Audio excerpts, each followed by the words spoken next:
ಜೈ ಶ್ರೀರಾಮ್, ವಂದೇ ಮಾತರಂ, ಜೈ ಕರ್ನಾಟಕ. ಮತ್ತೆ ಸ್ವಾಗತ ಸುಸ್ವಾಗತ. ಡೇ 45 ನಮ್ಮ ಅರ್ಧ ಜರ್ನಿಗೆ ಬಂದಾಗಿದೆ.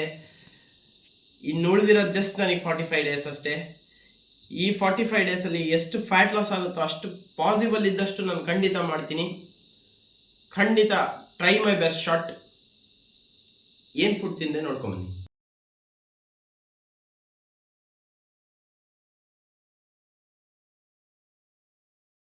ಫ್ಯಾಟ್ ಲಾಸನ್ನ ಫಾಸ್ಟಾಗಿ ಮಾಡಬೇಕು ಅಂದರೆ ನೀವು ಫುಡ್ ಮೇಲೆ ಖರ್ಚು ಮಾಡಲೇಬೇಕಾಗುತ್ತೆ. ಯಾಕೆಂದರೆ ಹೈ ಪ್ರೋಟೀನ್ ಫುಡ್ ತಿನ್ನಲೇಬೇಕಾಗುತ್ತೆ. ಇದನ್ನು ಸ್ಲೋ ಆಗು ಮಾಡ್ಬೋದು. ಆರಾಮಾಗಿ ಮಾಡ್ತೀನಿ ಅನ್ನೋರು ಆರಾಮಾಗಿ ಮಾಡ್ಬೋದು. ಆರಾಮಾಗಿ ಮಾಡಿದ್ರೆ ದಿ ಬೆಸ್ಟ್ ಅಂತ ಅನ್ಕೊತೀನಿ. ಯಾಕೆಂದರೆ ಎಲ್ಲರಿಗೂ ಅಷ್ಟು ನಾಲೆಡ್ಜ್ ಇರೋಲ್ಲ ಫುಡ್ಡಿಂದು.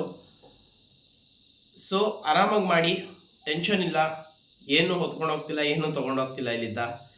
ದುಡ್ಡಿದ್ದವನಿಗೆ ಒಂಥರ ಚಿಂತೆ ಆದರೆ ದುಡ್ಡಿಲ್ದವನಿಗೆ ಒಂಥರ ಚಿಂತೆ. ದುಡ್ಡಿದ್ದವನಿಗೆ ದುಡ್ಡು ಹೇಗೆ ಮಾಡೋದು ಇನ್ನೊಂಚೂರು ಅನ್ನೋ ಚಿಂತೆ, ದುಡ್ಡಿಲ್ದವನಿಗೆ ದುಡ್ಡಿಲ್ವಲ್ಲಪ್ಪ ಅನ್ನೋ ಚಿಂತೆ.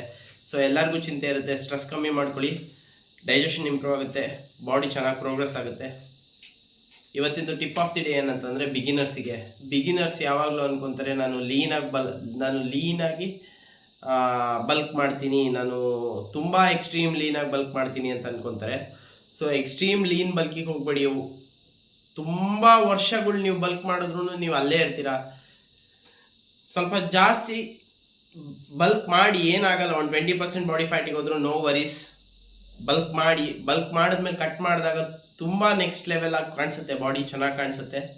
Thank you for watching. ಇಷ್ಟ ಆದರೆ ಲೈಕ್ ಮಾಡಿ, ಶೇರ್ ಮಾಡಿ, ಸಬ್ಸ್ಕ್ರೈಬ್ ಮಾಡಿ. ಬಾಯ್.